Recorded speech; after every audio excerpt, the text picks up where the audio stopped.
Dans la précédente vidéo, de valeureux collaborateurs nous ont donné des exemples pratiques de ce que l'on peut déjà mettre en place à titre individuel dans l'entreprise. Nous allons maintenant nous pencher sur la responsabilité et les objectifs des entreprises en termes de réchauffement climatique. Rappelez-vous la première vidéo, l'objectif est fixé.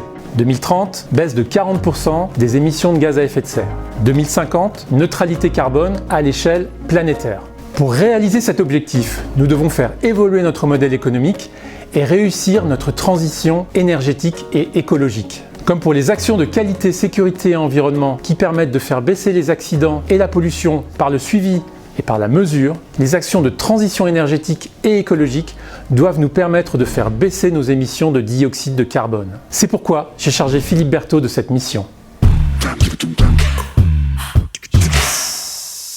Pour améliorer nos pratiques et réduire notre empreinte carbone, il nous faut mesurer les émissions de gaz à effet de serre. Nous travaillons cette évaluation de deux manières. Le point 1, au niveau des sociétés du groupe, pour chaque société, une évaluation des émissions de gaz à effet de serre. Et au niveau plus fin, pour chaque personne et pour chaque individu, nous effectuons également une mesure individuelle des émissions de gaz à effet de serre. Nous allons le faire de différentes manières. Tout d'abord, il nous faut évaluer l'ensemble des émissions de gaz à effet de serre produites par nos sociétés directement et indirectement dans le cadre de nos différentes activités. Il existe 3 catégories d'émissions de gaz à effet de serre. On appelle ça les scopes. Le scope 1, le scope 2 et le scope 3. Le scope 1 concerne directement les émissions produites par nos activités dans le cadre de la combustion des énergies fossiles que nous sommes amenés à utiliser dans nos métiers. Par exemple, nous brûlons des énergies fossiles pour le chauffage des bureaux ou des ateliers à travers des chaudières au gaz. Nous brûlons également de l'énergie fossile pour faire tourner les moteurs thermiques des fourgons et des véhicules d'intervention, mais aussi des poids lourds pour la livraison des machines et des engins de travaux publics. La deuxième catégorie d'émissions de gaz à effet de serre que nous suivons, le scope 2, concerne les émissions indirectement produites via la création ou la génération d'électricité ou d'énergie en général. Par exemple, lorsque nous utilisons de l'électricité, cette électricité peut être produite par combustion d'énergie fossile, dans des centrales à charbon, ou par voie nucléaire. Ça a donc un impact différent sur nos émissions de gaz à effet de serre. La dernière catégorie d'émissions de gaz à effet de serre se situe au niveau du scope 3, qui est la catégorie la plus importante de toutes. En effet, il s'agit ici de toutes les émissions indirectes produites en amont et en aval de notre activité. Par exemple, lorsque l'on construit les machines et les engins de travaux publics, on a besoin de matériaux, de les extraire, de les transporter, de les fabriquer, de les amener jusqu'à chez nous, et tout cela émet des gaz à effet de serre qu'il nous faut ici comptabiliser. Il nous faut également prendre en compte ce qui se passe en aval.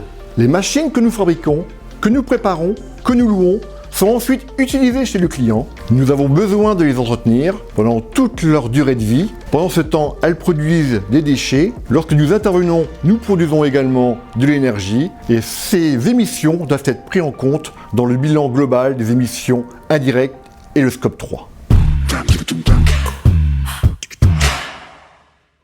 La première approche consiste à collecter les informations utiles par l'intermédiaire de collecteurs, des personnes motivées, volontaires et intéressées par le sujet du réchauffement climatique afin de réunir les données utiles, société par société, qui nous permettront de collecter les informations nécessaires à la production du bilan carbone. En parallèle à cette démarche de collecte par société, nous allons pouvoir effectuer une évaluation des émissions de gaz à effet de serre de façon individuelle et personnelle. Cela va se faire à travers un questionnaire qui vous sera envoyé à vous personnellement par le prestataire SAMI et vous pourrez ainsi définir vos émissions de gaz à effet de serre d'un point de vue personnel mais dans le cadre de votre activité professionnelle. Par exemple, votre contribution personnelle intègre les déplacements domicile-travail, vos déplacements professionnels, l'énergie que vous consommez pour vous éclairer, pour faire fonctionner vos équipements informatiques, pour vous chauffer, mais aussi vos pratiques alimentaires. Sachez ici que nous produisons beaucoup plus de gaz à effet de serre lorsque nous consommons de l'eau via des bouteilles plastiques et des verres en plastique qu'en utilisant des gourdes réutilisables. Pour conclure, cette démarche doit nous permettre collectivement de produire un bilan carbone et de définir des actions qui nous permettront ensemble de réduire notre impact sur l'environnement et sur le réchauffement climatique.